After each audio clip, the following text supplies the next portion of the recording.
প্রিয় শিক্ষার্থীরা কেমন আছেন? আশা করি সকলে ভালো আছেন।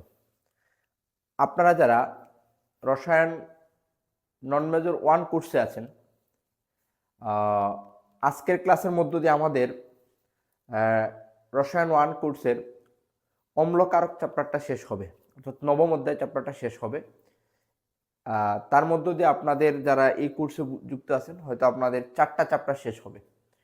এই অম্লক্ষারক সমূহে এই নবম অধ্যায়ের উপর আমরা ইতিমধ্যে 2টা ক্লাস নিয়েছি, আজকে 3য় ক্লাস, অর্থাৎ এই চ্যাপ্টারের শেষ ক্লাস। এই জায়গায় যে আমি প্রশ্নগুলো দিছি এগুলো আপনাদের বিভিন্ন সালে আসছে এবং ইম্পর্টেন্ট পরীক্ষায় আসবে। এটা আমি আপনাদের কভার পেজে দিব, এরকম একটা কভার পেজ আছে প্রতি ইয়ের মতো। আপনারা নিশ্চয়ই জানেন যে কোন কোন সালে প্রশ্নগুলো আছে, আমি নোটের সাথে অবশ্যই কভার পেজ দিব। তাহলে চলেন আমরা ক্লাসটা নিয়ে একটু আলোচনা করি। আমার একটু ঠান্ডা লাগছে, কথাগুলো হয়তো একটু অস্পষ্ট হইতে পারে, বুঝে নেবেন। আচ্ছা, যাই হোক স্যার, তো আমরা আজকে যে টপিক বিষয় নিয়ে আলোচনা করব, অম্লত্ব এবং ক্ষারকত্ব, তারপরে আছে বাফার দ্রবণ কি, বাফার দ্রবণের ক্রিয়া কৌশল অথবা পিএইচ অপরিবর্তিত কিভাবে থাকে সেটার কৌশল, তারপরে পি অফ ওএইচ, পিএইচ আমরা আগে পড়ে ফেলছি এবং পিএইচ নির্ণয় পড়ে ফেলছি, ওই ধরনের একটা ম্যাথ বা গাণিতিক সমস্যা।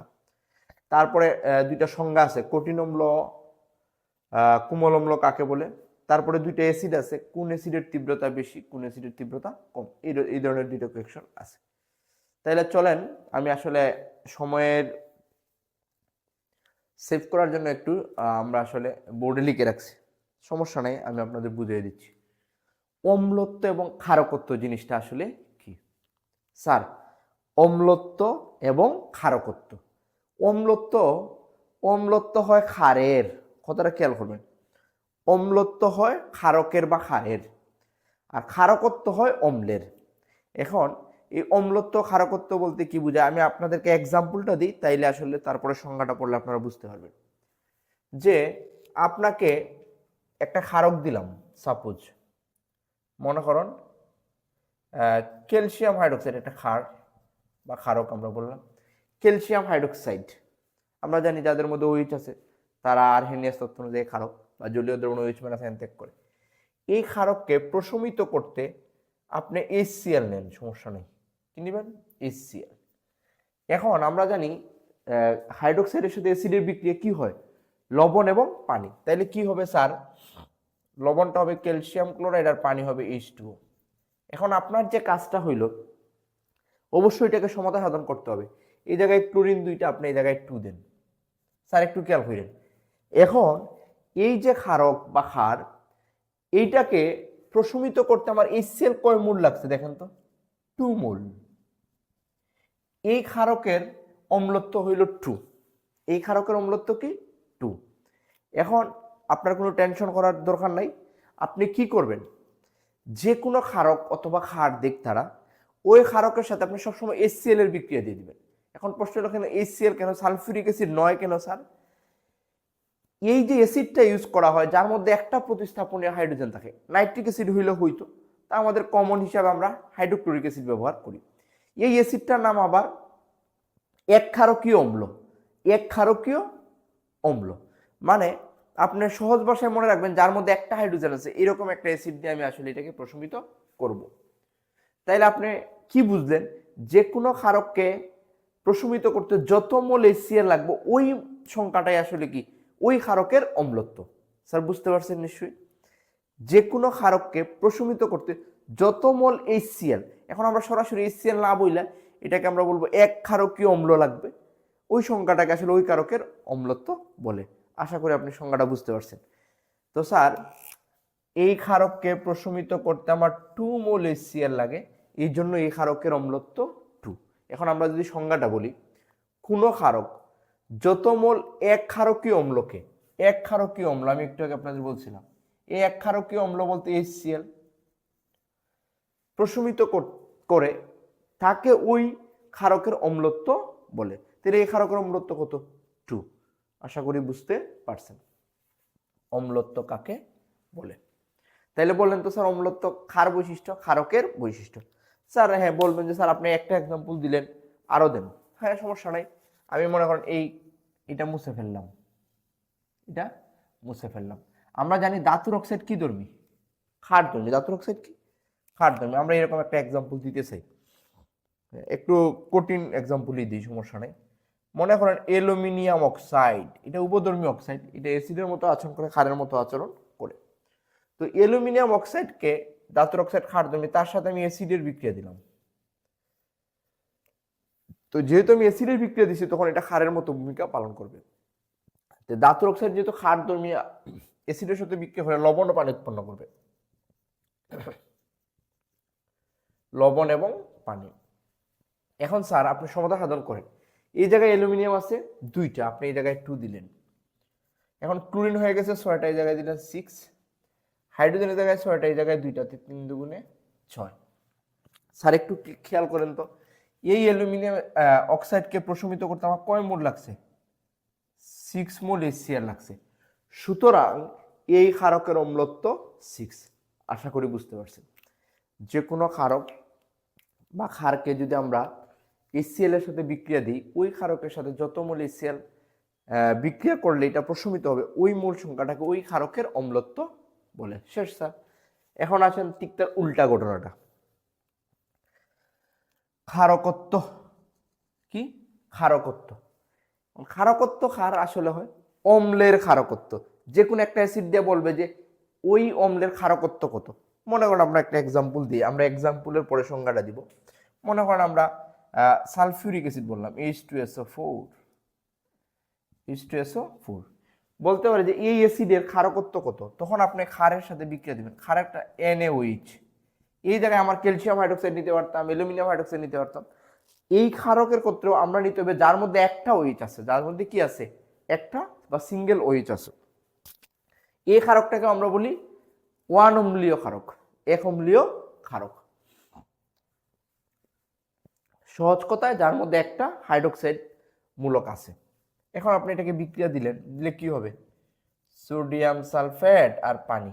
সোডিয়াম সালফেট আর কি হবে? পানি। এই জায়গায় সোডিয়াম কয়টা স্যার? 2টা, আমি এই জায়গায় দিলাম 2। এখন দেখেন তো, এই সালফিউরিক অ্যাসিডকে প্রশমিত করতে আপনার কয় মোল ক্ষারক লাগছে? 2 মোল। সুতরাং 2 মোল লাগছে। সুতরাং এই সালফিউরিক অ্যাসিডের অম্লত্ব হইল, ক্ষারকত্ব হইল 2। সালফিউরিক অ্যাসিডের ক্ষারকত্ব হইল 2। এখন আমি যদি সংজ্ঞাটা বলি, যে কোনো অম্লকে বা কোনো অম্ল যত মোল 1 অম্লীয় ক্ষারককে প্রশমিত করে, ওই সংখ্যাকে ওই অম্লের কি বলা হয়? ওই অম্লের ক্ষারকত্ব বলে। আপনি এই জায়গায় সালফিউরিক অ্যাসিডের জায়গায় অন্য একটা এক্সাম্পল দিলে আপনার হয়ে যাবে। আশা করি আপনারা বুঝতে পারছেন অম্লত্ব এবং ক্ষারকত্ব কাকে বলে। আচ্ছা, এখন পরে যে, তাইলে আমার এই প্রশ্নটা শেষ, অম্লত্ব ক্ষারকত্ব কাকে বলে, এই প্রশ্নটা আমরা পড়ে ফেলছি। এখন আসেন আমি এই সংজ্ঞাটা একটু দিয়ে দিই। কঠিন অম্ল বা হার্ড অ্যাসিড, কোমল অম্ল বা সফট অ্যাসিড। এখন আমরা যে স্যার আরহেনিয়াস, ব্রনস্টেড ও লুইস মতবাদ অনুসারে পড়ছিলাম যে বিভিন্ন অ্যাসিডের সংজ্ঞা, ওই জায়গায় আমরা আসলে দেখতে পাইছিলাম যে কোনো একটা Na+ আয়ন সে অ্যাসিড। মনে আসেনি স্যার? Na+ আয়নটা অ্যাসিড কেন? যে Na+ আয়নটা অ্যাসিড এই কারণে, লুইস মতবাদ অনুসারে যারা ইলেকট্রন জোড় গ্রহণ করতে পারে, Na+ মানে তার ইলেকট্রনের ঘাটতি আছে, তাকে অন্য পদার্থ কি করতে পারবে? ইলেকট্রন জোড় দান করবে, অর্থাৎ সে ইলেকট্রন জোড় গ্রহণ করবে, সেজন্য সে অম্ল। এই ধরনের যে অম্লগুলো আছে, বিশেষ করে ক্যাটায়ন বা লুইস অম্ল আমরা যেগুলাকে বলি, তাদের মধ্যে পুলার আয়ন বৈশিষ্ট্য। বড় আয়ন হইলে, এই যে আমরা ফাজানের নীতি ইন্টারমিডিয়েট লেভেলে পড়ছিলাম, আমি ওই জটিলতায় যাব না, কারণ আমাদের এই জায়গায় 2টা সংজ্ঞা আসে মূলত। আমি সংজ্ঞার বেসিসে আসলে আনসারটা দিয়ে দিব, যে কঠিন অম্ল বা কোমল অম্ল কাকে বলে এবং কোমল অম্ল কাকে বলে। তো কঠিন অম্ল বা সফট অ্যাসিড বা অনমনীয় অম্ল। কি অম্ল? অনমনীয় অম্ল। তো অনমনীয় আমরা বুঝতেই পারতেছি যার পুলার আয়নটা কম হয়। আমি এক্সাম্পল হিসাবে যেমন Na+ দিলাম, লিথিয়াম প্লাস দিলাম, K+, এইগুলা সবগুলোই লুইস অ্যাসিড। কারণ কি? তাদেরকে যদি কেউ কোনো পরমাণু বা মূলক, মনে করেন অ্যামোনিয়া ফর এক্সাম্পল, সে তার এক জোড়া ইলেকট্রন দিয়া সন্নিবেশ বন্ধন গ্রহণ করে, অর্থাৎ সে ইলেকট্রন জোড় গ্রহণ করতে পারবে, সুতরাং সে অম্ল। এই যে স্যার অম্লগুলো আছে, তাদেরকে আসলে আমরা বলি কঠিন অম্ল বা অনমনীয় অম্ল। প্রশ্ন হলো কেন? সংজ্ঞাটা এরকম, যে সকল অম্ল বা অ্যাসিড, যে সকল অম্ল বা অ্যাসিডের আকার ক্ষুদ্র। স্যার আমি আরেকটা যে নমনীয় বা কোমল অ্যাসিডের এক্সাম্পল, এই যে সিলভারের পারমাণবিক সংখ্যা বেশি, মার্কারির পারমাণবিক সংখ্যা তাদের তুলনায় বেশি, তখন তাদের আকারটা হয় বড়। কঠিন অম্ল হইলো যে এই জায়গায় শর্তগুলা কি কি দেখবেন, যে সকল অ্যাসিডের আকার ক্ষুদ্র, একটা শর্ত, যে সকল অর্থাৎ যে সকল আয়নের পারমাণবিক সংখ্যা কম তাদের আকার ক্ষুদ্র, এবং পুলারায়ন করা কষ্টসাধ্য, যেহেতু এটার আকার ছোট তখন তাদের পুলারিত হওয়ার ক্ষমতা কম হবে, কারণ আমরা জানি যে ক্যাটায়নের আকার যত বড় হবে সেটা পুলারিত হবে তত বেশি। এটা ক্যাটায়নের আকার ছোট, সুতরাং সে পুলারায়ন কম ঘটবে। এবং উচ্চ ধনাত্মক আদান বিশিষ্ট, তাদের তুলনায় তাদের আদানগুলো উচ্চ ধনাত্মক আদান বিশিষ্ট বা পজিটিভ চার্জ বহন করে বেশি। এবং এদের ইলেকট্রন বিন্যাস মূলত নিয়নের মতো ইলেকট্রন বিন্যাস লাভ করছে, আর্গনের মতো করছে, হিলিয়ামের মতো করছে, এবং তারা নিষ্ক্রিয় গ্যাসের মতো ইলেকট্রন বিন্যাস লাভ করে। তাহলে আমরা কয়টা শর্ত পাইলাম? 4টা। যে সকল অ্যাসিডের আকার ক্ষুদ্র, যাদের পুলারায়ন ক্ষমতা কম, যাদের পুলারায়ন ক্ষমতা কি কম, এবং যাদের চার্জের মানটা বেশি, এবং যারা নিষ্ক্রিয় গ্যাসের নিয়ে ইলেকট্রন বিন্যাস লাভ করে, তাদেরকে আসলে কি বলা হয়? কঠিন অম্ল বা অনমনীয় অম্ল বলে, হার্ড অ্যাসিড বলে। যেমন Na+, K+, lithium plus. Same, ঠিক তার বিপরীতটা কি বলবেন? যে সকল অম্ল আকার তুলনামূলকভাবে বড়, যারা পুলারিত হয়, আকার বড় হইলে পুলারিত হবে, যাদের ধনাত্মক চার্জের মানটা কম তাদের তুলনায়, এবং তাদের ইলেকট্রন বিন্যাস নিষ্ক্রিয় গ্যাসের মতো না, তাদেরকে আসলে কি বলা হয়? নমনীয় বা কোমল অ্যাসিড বলে বা সফট অ্যাসিড বলে। আপনি এইভাবে সংজ্ঞা আর এক্সাম্পল শিখলে আপনাদের হয়ে যাবে, আশা করি বুঝতে পারছেন। তাইলে স্যার আমরা আসলে এই অম্লত্ব ক্ষারকত্ব কাকে বলে, তারপরে যে কোনো একটা ক্ষারকের অম্লত্ব কত অথবা যে কোনো অম্লের ক্ষারকত্ব কত সেটা আমরা আসলে বের করতে পারবো। অর্থাৎ আমরা একটা HCl এর সাথে বিক্রিয়া দিলে হয়ে যাবে, অথবা NaOH এর সাথে বিক্রিয়া দিলে হবে। আমাকে যদি ক্ষারক দিয়া বলে তাহলে আমি HCl এর সাথে বিক্রিয়া দিব, আর আমাকে অম্ল দিয়া বললে আমি NaOH এর সাথে বিক্রিয়া দিব। এবং লুইস অ্যাসিডগুলোর মধ্যে হার্ড অ্যাসিড এবং সফট অ্যাসিড কারা সেটা আমরা এখন পড়ে ফেলছি। চলেন এখন আমরা পরবর্তী প্রশ্নগুলো একটু দেখি।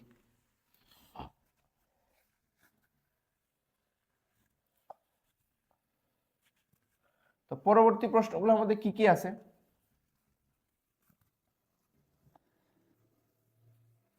আচ্ছা, এখন আমরা একটা ম্যাথ আছে, এটা অবশ্যই করব। তো এর আগে আসলে এই প্রশ্নটা পড়ে ফেলি। স্যার এই অ্যাসিডটার নাম কি? Ethanoic acid. এই ইথানোয়িক অ্যাসিডের মধ্যে একটা ইথাইল, এগুলো জৈব অ্যাসিড, যাদের মধ্যে COOH আছে, এগুলো জৈব অ্যাসিড। আমরা জানি জৈব অ্যাসিডগুলো সাধারণত মৃদু অ্যাসিড হয় বা দুর্বল অ্যাসিড হয়, এই জন্য আমরা আসলে জৈব অ্যাসিডগুলো খেতেও পারি। অজৈব অ্যাসিড, সালফিউরিক অ্যাসিড, হাইড্রোক্লোরিক অ্যাসিডগুলো আমরা খাইতে পারবো না। এখন আপনাকে দুইটা অ্যাসিড দিছে, এদের মধ্যে কোনটা অধিক অম্লীয়, কোনটা কম অম্লীয়? স্যার অর্থাৎ অ্যাসিডের তীব্রতা, জৈব অ্যাসিডের তীব্রতা পরিমাপ, অন্যান্য অ্যাসিডের তীব্রতা আছে, সেগুলো আমরা অন্য টপিকে পড়ব, অন্য চ্যাপ্টারে যদি থাকে। জৈব অ্যাসিড, একাধিক অ্যাসিড যদি থাকে, তার মধ্যে কোনটার তীব্রতা বেশি, কোনটার তীব্রতা আসলে কম? আমরা একটু দেখি। আমাদের হেডলাইনটা এরকম যে CH3COOH ও এই যে স্যার মিথাইল মূলক, আপনি একটু খেয়াল করেন, এই মিথাইল মূলকের মধ্যে যদি একটা হাইড্রোজেন ক্লোরিন দ্বারা প্রতিস্থাপিত হয়, ক্লোরিনটা আমি চাইলে আগেও দিতে পারি, CH2COOH, এটা এইভাবে আপনি মনে রাখবেন। এই মিথাইলের একটা হাইড্রোজেন ক্লোরিন দ্বারা প্রতিস্থাপিত হয়েছে, এই দুইটি অ্যাসিডের মধ্যে কোনটা অধিক অম্লীয়? তারা আসলে বলেই দিছে যে এইটা অপেক্ষা এইটার অম্লধর্মিতা বেশি, এটার অম্লধর্মিতা বেশি। এই দুই অ্যাসিডের মধ্যে কোনটা তীব্রতা বেশি? আমি আর লিখতেছি না, আমি তো আনসার আপনাদের দিব। এখন আপনার জানা লাগবে যে আসলে অম্লধর্মিতা কি। এই দুইটার মধ্যে COOH মূলক আছে, তারা হলো আর্হেনিয়াস অ্যাসিড হবে, অর্থাৎ যে সকল পদার্থ জলীয় দ্রবণে H+ আয়ন উৎপন্ন করে তাদেরকে আর্হেনিয়াস অ্যাসিড বলে, আমরা প্রথম ক্লাসে পড়ছিলাম। এখন আপনাকে দেখতে হবে তীব্র অম্ল কারা, যারা দ্রুত H+ আয়ন ত্যাগ করতে পারে। এখন আপনাকে দেখতে হবে এই দুই অ্যাসিডের মধ্যে কে আসলে H+ আয়ন ত্যাগ করতে পারবে দ্রুত। এখন এই জৈব অ্যাসিডগুলার অর্থাৎ এই দুইটা অ্যাসিডের মধ্যে যে দ্রুত H+ আয়ন ত্যাগ করবে সেই আমার আসলে তীব্র অম্ল। এখন এই জৈব অ্যাসিডগুলোর ক্ষেত্রে তীব্রতা নির্ভর করে বা এর ব্যাখ্যাটা আমরা দিতে পারি আবেশীয় ফলাফল দ্বারা, অর্থাৎ ধনাত্মক আবেশিক প্রভাব এবং ঋণাত্মক আবেশিক প্রভাব। আমরা একটু যদি স্যার বিষয়টা বুঝতে চাই, আসলে অ্যাসিডকে আমি যদি একটু আপনাকে বলি যে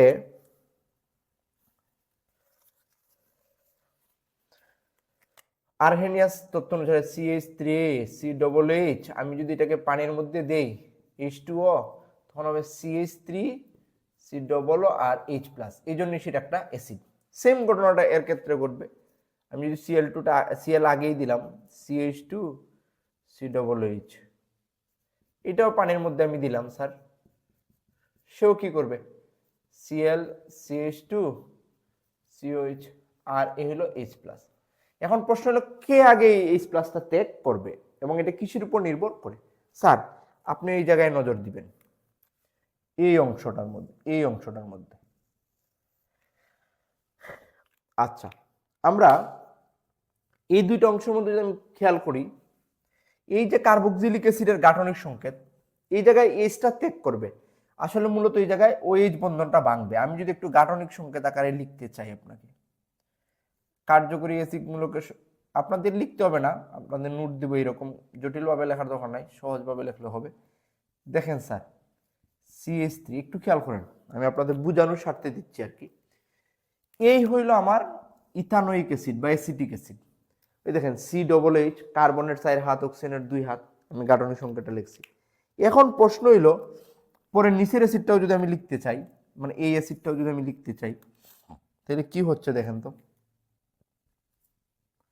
হ্যাঁ, এই জায়গায় যে CH3 মানে আমি যদি একেবারে গাঠনিক সংকেত লিখি, এই জায়গায় কি হয়েছে, 2 হাতে 2টা হাইড্রোজেন আছে আর 1 হাতে একটা ক্লোরিন আছে। আমি আর এটাকে চাইলে 3টা হাইড্রোজেন 3 দিকে দিতে পারতাম, আমি দিলাম না। C ডবল বন্ড OH, এই তো স্যার। এখন আমাকে দেখতে হবে এই বন্ধনটা দ্রুত ভাঙবে না এই বন্ধনটা দ্রুত ভাঙবে। এখন এই বন্ধন কাদের উপর ভাঙাভাঙি নির্ভর করে, যে স্যার এই জায়গায় যে মিথাইল মূলক আছে CH3, সেই ইলেকট্রন দাতা গ্রুপ, সেই ইলেকট্রন কি দাতা গ্রুপ, ধনাত্মক আবেশীয় প্রভাব দ্বারা এই মিথাইল কার্বনকে ইলেকট্রন দিবে। আর এই জায়গায় কার্বন আর ক্লোরিনের মধ্যে ক্লোরিন হইল ইলেকট্রন গ্রহীতা গ্রুপ, সে কি করবে এই কার্বন থেকে আরো ইলেকট্রন নেওয়া শুরু করবে, অর্থাৎ তার অভাব দেখা দিবে, তার টানাপুরানের সংসার আমরা বলি না, অর্থাৎ সে তাকে ইলেকট্রন দিবে, ইলেকট্রন দেওয়ার কারণে এই বন্ধন ভাঙার প্রবণতা কম হবে। কিসের প্রবণতা? বন্ধন ভাঙার প্রবণতা। বন্ধন ভাঙার প্রবণতা কম হবে, কারণ এই মিথাইল ইলেকট্রন তাকে দেওয়ার কারণে। যে যার বন্ধন ভাঙানোটা কম হবে তার তীব্রতা কম হবে, অর্থাৎ এটা হবে কি দুর্বল। এটা কি হবে? দুর্বল অ্যাসিড। বিষয়টা বুঝছি।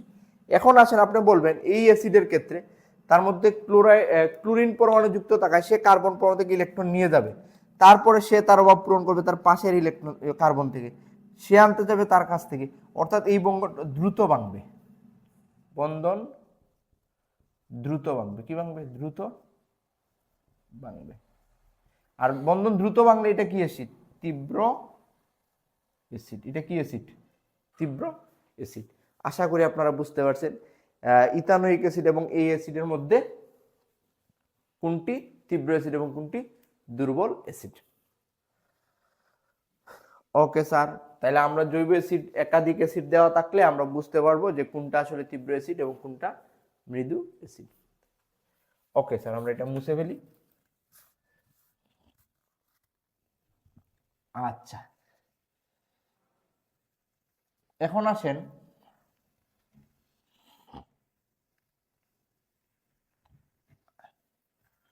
আমরা গাণিতিক সমস্যাটা সলভ করে ফেলবো, তারপরে বাফার দ্রবণটা পড়ে ফেলবো, শেষ। তাহলে আমাদের এই ক্লাসটা শেষ হয়ে যাবে। আপনারা ক্লাসটা মনোযোগ সহকারে দেখবেন, তারপরে নোটটা ফলো করলে আসলে হয়ে যাবে। প্রথমে আপনারা ক্লাস দেখে একটু নিজে রাফ লেখালেখি করলেন, বিষয়টা বুঝলেন। আচ্ছা, এখন আমরা এই গাণিতিক সমস্যাটাকে সলভ করে ফেলি। P of OH, sir pH কি? কোন দ্রবণে হাইড্রোজেন আয়নের ঘনমাত্রা ঋণাত্মক লগারিদমকে পিএইচ বলে। আমরা এটা আসলে প্রথম ক্লাসে মনে সংখ্যাটা পড়ে ফেলছিলাম যে পিএইচ, কোন দ্রবণে হাইড্রোজেন আয়নের ঘনমাত্রা ঋণাত্মক লগারিদমকে পিএইচ বলে। আমি একটু আমার বোঝার সুবিধার্থে আবার এটা লিখলাম। পিএইচ মানে হইল minus log H plus ion, অর্থাৎ কোন দ্রবণে হাইড্রোজেন আয়নের ঘনমাত্রা ঋণাত্মক লগারিদমকে আমরা আসলে কি বলি? পিএইচ বলি। এখন আমার কাছে জানতে চাইছে পি অফ ওএইচ কি? সেম তার উল্টাটা। আমরা এখন পি অফ ওএইচ, কোন দ্রবণে হাইড্রোক্সাইড আয়নের ঘনমাত্রা ঋণাত্মক লগারিদমকে, এটা বলছিলাম এইচ প্লাস আয়নের, এখন বলবো কি হাইড্রোক্সাইড আয়নের ওএইচ মাইনাস আয়নের কোন দ্রবণে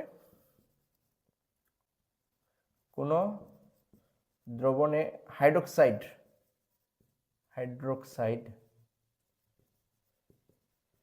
OH মাইনাস আয়নের ঘনমাত্রা ঋণাত্মক লগারিদমকে, ঘনমাত্রার ঋণাত্মক লগারিদমকে পি অফ ওএইচ বলে। যেমন p of OH is equal to minus log OH minus ion, same.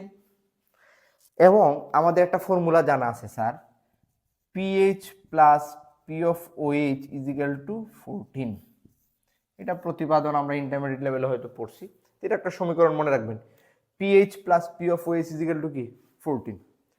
তাইলে আমরা আসলে বুঝতে পারছি পি অফ ওএইচ কি এখন। এবং একটা আমাদের সমীকরণ প্রতিপাদনও আছে যে পি অফ ওএইচ আর pH plus p of OH is equal to কি 14। এখন আমরা এই গাণিতিক সমস্যাটা করি। আমরা ইতিমধ্যে পিএইচ নির্ণয় করা পারছি স্যার।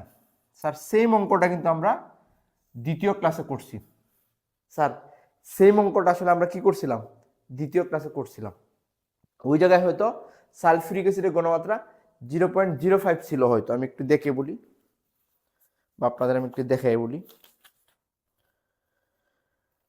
যে স্যার একটু দেখেন, আমরা গত ক্লাসে আসলে এই দেখেন 0.05 মোলার সালফিউরিক অ্যাসিড দ্রবণের পিএইচ মান হিসাব করো। সেম না? খালি জাস্ট ঘনমাত্রাটা আগে ছিল 0.05, এখন হবে 0.005, কোনো সমস্যা নেই। এর মানে আপনি পিএইচ নির্ণয় করা পারবেন। কি পারবেন? পিএইচ নির্ণয় করা যেহেতু আগের ক্লাসে করাইছে, এখন আর আমি করাচ্ছি না। তাইলে আমি যদি বলি এই যে এই দ্রবণের 0.005 মোলার H2SO4 দ্রবণের পিএইচ ও পি অফ ওএইচ নির্ণয় করো। স্যার আপনি পিএইচ নির্ণয় করা গত ক্লাসে করছি না আমরা? তা আপনি পিএইচটা বের করবেন, pH minus log OH minus ion বের করলেন, এটা আপনার আনসার। গত ক্লাসে করছি, সো আমি এই জায়গায় এখন আর করব না। এখন আপনি আবার পিওএইচ বের করবেন। এখন তারপরে আপনি লিখবেন আবার আমরা জানি pH plus p of OH is equal to 14, বা পি অফ ওএইচ সমান 14 মাইনাস এই যে স্যার যে পিএইচ এর মানটা বের হবে সমান পিএইচ। এই যে স্যার আমার প্রথমে যে পিএইচটা বের হবে, আমি যদি এই জায়গায় এটা বসাই ফেলি, তাহলে আমি আসলে পি অফ ওএইচ এর মানটা পেয়ে যাব। আপনি পিএইচ এর মান তো বের করবেন, গত ক্লাসে করছি, আপনি পিএইচ এর মান পেলেন, মনে আমি ধরছি কিন্তু স্যার হইতে পারে 2 অথবা 3 হইতে পারে, হোক সমস্যা নাই 2। তাইলে আমি কি করতাম? আমরা জানি pH is equal to p of OH সমান 14, তাই পি অফ ওএইচ সমান 14 মাইনাস 2, এই হইতো আর কি। আশা করি বুঝতে পারছেন। ওকে স্যার,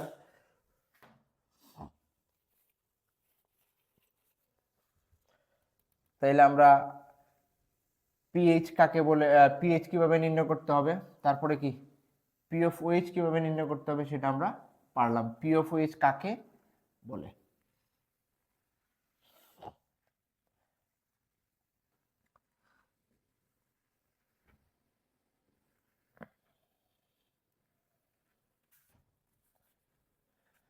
এখন আসেন বাফার দ্রবণ কি, তার বাফার দ্রবণের ক্রিয়া কৌশল। বাফার দ্রবণ মূলত অম্লীয় বাফার দ্রবণ হয়, ক্ষারীয় বাফার দ্রবণ হয়, দুই ধরনের হয়। তা আমরা ক্রিয়া কৌশল একটা বুঝলে আসলে হয়ে যাবে যে বাফার দ্রবণ কি, তার ক্রিয়া কৌশল। এটা একাধিকভাবে প্রশ্নতে আসতে পারে যে বাফার দ্রবণের ক্রিয়া কৌশল অথবা বাফার দ্রবণের পিএইচ ও পরিবর্তিত থাকবে কেন। এখন চলেন বাফার দ্রবণ জিনিসটা আসলে কি একটু বুঝি।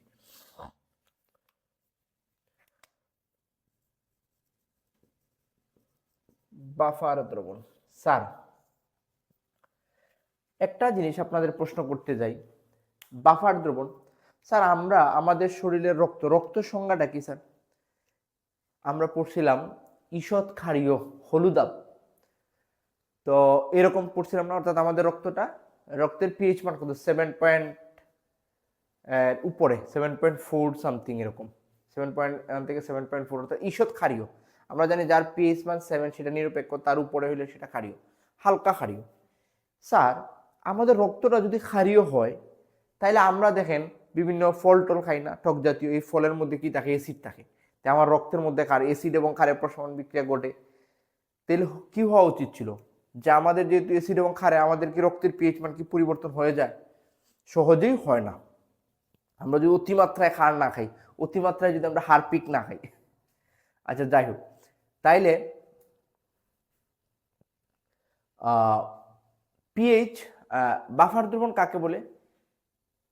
অর্থাৎ অল্প অম্ল বা অল্প, যেমন দইয়ের মধ্যে অ্যাসিড থাকে, চায়ের মধ্যে থাকে, তারপরে বিভিন্ন টক জাতীয় ফলের মধ্যে এই অ্যাসিড খাইলে আমাদের রক্তের পিএইচ মানের কোনো কিন্তু পরিবর্তন হয় না।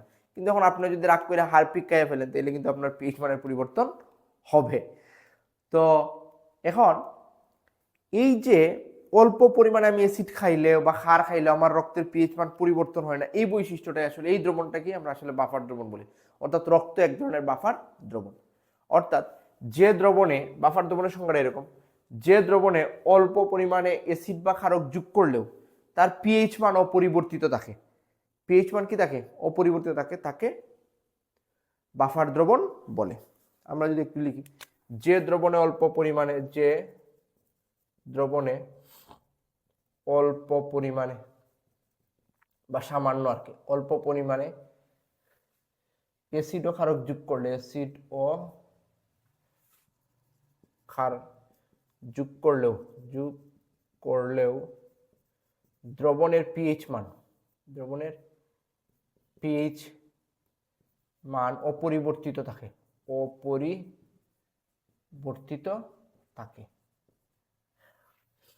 তাকে বাফার দ্রবণ বলে, তাকে বাফার দ্রবণ বলে। তাহলে আমাদের রক্ত কিন্তু একটা বাফার দ্রবণ, এটা আছে, আপনারা ইন্টারমিডিয়েটে পড়ছেন। এখন এই বাফার দ্রবণের পিএইচ কিভাবে অপরিবর্তিত থাকে? এখন আপনার প্রশ্ন হচ্ছে স্যার আমরা যে অ্যাসিড এবং ক্ষার খাই তাইলে যে এটা পরিবর্তন হয় না, কেমনে সম্ভব? এটা আসলে লা-শাতিলের নীতি অনুযায়ী আমরা এটা ব্যাখ্যা দিতে পারি। আমরা নবম দশম শ্রেণীতে সবাই নিশ্চয়ই লা-শাতিলের নীতিটা পড়ছি, আমি একটু মনে করিয়ে দিব। আচ্ছা, আমি এই বাফার দ্রবণ দুই ধরনের হয়, একটা হলো অম্লীয় বাফার দ্রবণ আর একটা ক্ষারীয় বাফার দ্রবণ। অম্লীয় বাফার দ্রবণ আর একটা দুই হইল ক্ষারীয় বাফার দ্রবণ। অম্লীয় বাফার দ্রবণ এবং ক্ষারীয় বাফার দ্রবণ। এখন অম্লীয় বাফার দ্রবণ আসলে কাকে বলে আমি এইদিকে যাব না, আমি এক্সাম্পলের মাধ্যমে বুঝিয়ে দিব। বাফার দ্রবণের পিএইচ, এখন যে কোনো বাফার দ্রবণে হোক, এটার মধ্যে অল্প অ্যাসিড দিলে অথবা ক্ষার দিলে তার পিএইচ অপরিবর্তিত কিভাবে থাকে সেই জিনিসটা আমি আপনাদের দেখাবো। তো অম্লীয় বাফার দ্রবণ আসলে এরকম, অম্লীয় বাফার দ্রবণ, স্যার একটু সংজ্ঞাটা দেখতে পারেন চাইলে। অম্লীয় বাফার দ্রবণটা হলো আসলে মৃদু অ্যাসিড, কি অ্যাসিড? মৃদু অ্যাসিড, মৃদু অ্যাসিড। মৃদু অ্যাসিড আমরা উপমুখী তীর চিহ্ন দিয়ে প্রকাশ করি, CH3COO আর H+। একটু আগে আমরা বলছিলাম যে জৈব অ্যাসিডগুলো মৃদু অ্যাসিড। এর সাথে মৃদু অ্যাসিডের সাথে তীব্র ক্ষারের বিক্রিয়া উৎপন্ন লবণ। এখন আপনি বলবেন স্যার আসলে কি, CH3COOH, তার সাথে যদি আমি তীব্র ক্ষার, NaOH হলো তীব্র ক্ষার, এটার নাম কৌষ্টিক সোডা আমরা বলি। তো লবণটা কি, CH3COONA আর H2O। স্যার দেখেন এই যে লবণ, মৃদু অ্যাসিডের সাথে তীব্র ক্ষারের বিক্রিয়ায় যে লবণটা হবে ওই লবণের মিশ্রণ। তাহলে এই লবণটা কি CH3COO, এটাকে আমি একমুখী তীর চিহ্ন দিয়ে CH3COO Na প্লাস। স্যার দেখেন আমি সংজ্ঞাটা যদি কাকে বলে, আমি আপনাকে যদি প্রশ্ন করা যে অম্লীয় বাফার দ্রবণ কাকে বলে, তা আপনি বলবেন মৃদু অ্যাসিড। এই মৃদু অ্যাসিড এর সাথে তীব্র ক্ষারের বিক্রিয়া উৎপন্ন লবণ, মৃদু অ্যাসিডের সাথে তীব্র ক্ষারের বিক্রিয়া উৎপন্ন লবণের এই মিশ্রণটাকে আসলে কি বলা হয়? অম্লীয় বাফার দ্রবণ বলে। অথবা বলতে পারেন যে বাফার দ্রবণের পিএইচ মান 7 এর চেয়ে কম তাকে অম্লীয় বাফার দ্রবণ বলেন, সেটাও বললে হবে। কারণ অম্লীয় বাফার দ্রবণের পিএইচ মান 7 এর চেয়ে কম হয়, আর ক্ষারীয় বাফার দ্রবণের পিএইচ মান 7 এর চেয়ে কি হয়? বেশি হয়। আপনার মনে না থাকলে এটা বললে হবে, যে বাফার দ্রবণের পিএইচ মান 7 এর চেয়ে কম তাকে অম্লীয় বাফার দ্রবণ বলে। এটা একটা অম্লীয় বাফার দ্রবণ। স্যার মৃদুটাকে আমরা উপমুখী তীর চিহ্ন দিব, আর তীব্রটাকে কি বলবো? একমুখী তীর চিহ্ন দিব। এখন এই যে বাফার দ্রবণ, এর মধ্যে কিছু অ্যাসিড যোগ করলেও তার পিএইচ যা আছে তার মধ্যে কিছু ক্ষার যোগ করলে, মনে করি এর পিএইচ মানটা আসলে ধরলাম আর কি, মনে করি এর পিএইচ মান আছে 6.5। এই দ্রবণের পিএইচ মানে এই পুরা দ্রবণের পিএইচ মান 6.5 আছে, শুধু এটা না, এই দ্রবণের পিএইচ মান আছে 6.5। এখন আপনাকে বলছে যে বাফার দ্রবণের পিএইচ ও পরিবর্তিত থাকার কৌশল। এখন আপনি একটু অ্যাসিড দিবেন, একটু ক্ষার দিবেন, কিন্তু তার পিএইচ মান কি থাকবে? সেম থাকবে। রহস্যটা আসলে কি? এই রহস্যটা আসলে লাসাতিলিয়ার নীতি। চলেন দেখি। পিএইচ অপরিবর্তিত থাকার কৌশল, অপরিবর্তিত থাকার কৌশল। আপনি হেডলাইনটা উপরেই দিতে পারতেন। আচ্ছা, এই যে স্যার এই বাফার দ্রবণটা আছে, এটাও এখন আমি যদি এই পিএইচ এর মধ্যে অ্যাসিড যোগ করি, কি যোগ করি? অ্যাসিড। আমি অ্যাসিড যোগ করা মানে H+ আর Cl- যোগ করব। আমি এই দ্রবণের মধ্যে যদি আমি অতিরিক্ত পরিমাণে অল্প পরিমাণে অ্যাসিড যোগ করি, যে কোনো অ্যাসিড, এই অ্যাসিড মানে H+, অ্যাসিড মানে কি? H+ পাবো। মনে করেন আমি এই বিক্রিয়ার মধ্যে H+ যোগ করছি, কিছু পরিমাণে অ্যাসিড যোগ করছি H+, এই অ্যাসিড মানে আসলে H+। তা আমরা এই জায়গায় অ্যাসিড বলতে আসলে H+ কেই বুঝাবো, যে কোনো অ্যাসিড আমি যোগ করলাম। এই দ্রবণে আপনি যখন H+ যোগ করবেন, এখন স্যার একটু দেখেন, এটা উভমুখী বিক্রিয়া, এটা কি? এই জায়গাটা আপনি নজর রাখেন। তখন এই উভমুখী বিক্রিয়ার সাম্যাবস্থা, এটা তো সাম্যাবস্থা, উভমুখী তীর চিহ্ন। এই H+ কার গণমাত্রা বাড়াবে? বিক্রিয়কের গণমাত্রা বাড়াবে না উৎপাদের? দেখেন উৎপাদের গণমাত্রা বাড়ায় ফেলবে। এই H+ যোগ করা মানে এই যে উৎপাদের গণমাত্রা কি হয়ে যাচ্ছে? বেড়ে যাচ্ছে। আমরা জানি উৎপাদের গণমাত্রা বাড়লে, উৎপাদের অম্ল যোগ করলে, অম্ল যোগ করলে, প্রথমে একবার বলবো অম্ল যোগ করলে, পরেরটা হলো ক্ষার যোগ করলে। হ্যাঁ, আমি বাফার দ্রবণ, অম্লীয় বাফার দ্রবণের মধ্যে H+ আয়ন যোগ করলে উভমুখী বিক্রিয়ার ক্ষেত্রে যে অ্যাসিটেট আয়ন ও H+ আয়ন আছে, H+ আয়নের গণমাত্রা কি পাবে? বৃদ্ধি পাবে। ওই অতিরিক্ত H+ কি করবে? দ্রবণের CH3COO অ্যাসিটেট আয়নের লগে বিক্রিয়া কইরা কি বানাবে? CH3COOH জৈব অ্যাসিড বানাবে। মনে করেন এটার মধ্যে 100টা H+ আছে, আপনি আরো 10টা H+ যোগ করছেন। এই 10টা H+, কারণ এই জায়গায় অ্যাসিটেট আয়নের কিন্তু অভাব নাই, কারণ এটা তীব্র তড়িৎ বিশ্লেষণ, আপনি যা দিচ্ছেন সব অ্যাসিডেট হয়ে যাচ্ছে। এই 10টা H+ যে আপনি দিচ্ছেন, ওই 10টা H+ এর সাথে 10টা অ্যাসিটেট আয়ন মিললা কি বানায় ফেলবে? জৈব অ্যাসিড বানায় ফেলবে। অর্থাৎ আপনার এই 10টা H+ আর থাকতেছে না, সে কি হয়ে যাচ্ছে? অ্যাসিটেট লবণ হয়ে যাচ্ছে। কেন হচ্ছে? যে আমার যে এই জায়গায় 100টা H+ আর 100টা অ্যাসিটেট আয়ন আছে, তার মধ্যে কিন্তু তীব্র তড়িৎ বিশ্লেষণ থাকায় অ্যাসিটেট আয়নের সংখ্যা অনেক বেশি। 10টা H+ আসলে সে 10টা H+ এর সাথে যুক্ত হয়ে অ্যাসিটিক অ্যাসিড উৎপন্ন করবে, অর্থাৎ এই বিক্রিয়াটা পিছন দিকে যাওয়া শুরু করবে। যার ফলে আমি যে 10টা যোগ করছি, এই 10টা কি হয়ে যাবে? প্রশমিত হয়ে যাবে। অর্থাৎ আমার এই পিএইচ মান আরো পরিবর্তিত থাকবে, পরিবর্তিত হবে না। এখন আসেন যদি আমি ক্ষারক যোগ করি, অম্ল যোগ করলে কিভাবে হবে? ক্ষারক যোগ করলে, ক্ষারক যোগ করলে স্যার ক্ষারক মানে হলো OH মাইনাস যোগ করলে, কি যোগ করলে? OH minus. আমি যদি এই বিক্রিয়ায় OH মাইনাস যোগ করতাম, দেখেন স্যার H+, এখন এই OH মাইনাস কি করবে? H+ এর সাথে বিক্রিয়া করবে। মনে করেন এই জায়গায় 100টা অ্যাসিটেট আয়ন 100টা H+ আছে, এখন আপনি কিছু OH দিচ্ছেন, 10টা OH, 10টা OH এ 10টা H+ নিয়ে যাবে। 10টা H+ নিয়ে যাওয়া মানে এই জায়গায় 90টা হয়ে যাচ্ছে। তখন কি করবে? ওই অ্যাসিটিক অ্যাসিড বিয়োজিত হয়ে আরো 10টা উৎপন্ন করে ফেলবে।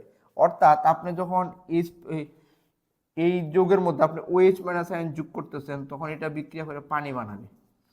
পানি বানাইলে এই H প্লাসের ঘাটতি দেখা দিবে, আর এই H প্লাসের ঘাটতি পূরণ করার জন্য অ্যাসিটেট আয়ন কি হবে, আবার বিয়োজিত হবে, যার ফলে তার টোটাল পিএইচ মান কি থাকবে, অপরিবর্তিত থাকবে। আশা করি আপনারা বিষয়টা বুঝতে পারছেন। ক্ষারকেরটা সেম অনুরূপভাবে আমি বর্ণনা আপনাদের দিয়ে দিব, গ্রুপের নোট দিয়ে দিব, আশা করি পড়লে বুঝতে পারবেন।